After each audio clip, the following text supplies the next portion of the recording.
সন্ধ্যায় বিয়ে নতুন জীবনে পদার্পণ করছেন গায়িকা জেফার রহমান ও উপস্থাপক রাফসান শাবাব। দীর্ঘদিন ধরে বিনোদন অঙ্গনে আলোচিত এই সম্পর্ক আজ আনুষ্ঠানিক রূপ নিচ্ছে।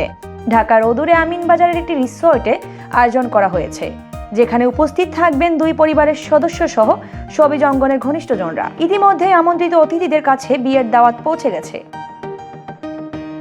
উভয়ের ঘনিষ্ঠ সূত্র জানাচ্ছে, জেফার ও রাফসানের সম্পর্ক মূলত দীর্ঘদিনের বন্ধুত্বের ভিত্তিতে গড়ে উঠেছে। বন্ধুত্ব থেকেই ধীরে ধীরে ঘনিষ্ঠতা তৈরি হয়, যা শেষ পর্যন্ত বিবাহের সিদ্ধান্তে পৌঁছায়।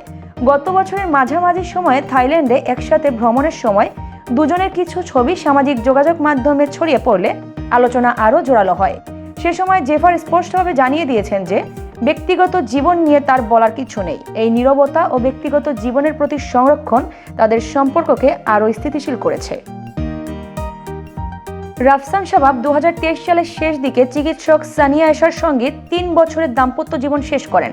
নিজেই ফেসবুকে লেখেন, অনেক ভেবেচিন্তে এই সিদ্ধান্ত নেওয়া হয়েছে এবং আলাদা হওয়ার পথই আমাদের জন্য সম্মানজনক সমাধান।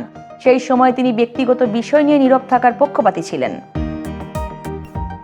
আজকের দিনটি তাদের জন্য নতুন জীবন শুরু করার প্রতীক। সকালে গায়ে হলুদ অনুষ্ঠান, সন্ধ্যায় বিয়ের আনুষ্ঠানিকতা, সব মিলিয়ে সাদা সবুজ রঙে সজ্জিত এই আয়োজনটি শোবিজ অঙ্গনের জন্য আকর্ষণীয়। ঘনিষ্ঠরা জানাচ্ছেন, দীর্ঘদিনের বন্ধুত্ব, পারস্পরিক শ্রদ্ধা ও ভালোবাসা আজ এই সম্পর্ককে নতুন অধ্যায়ে নিয়ে গেছে। সব গুঞ্জন কানাঘুষার আলোচনা আজ স্থির হয়ে গেছে। আর জেফার ও রাফসান নতুন দম্পতিকে শুভকামনা জানাচ্ছেন শুভানুধ্যায়ী ও শুভাকাঙ্ক্ষীরা।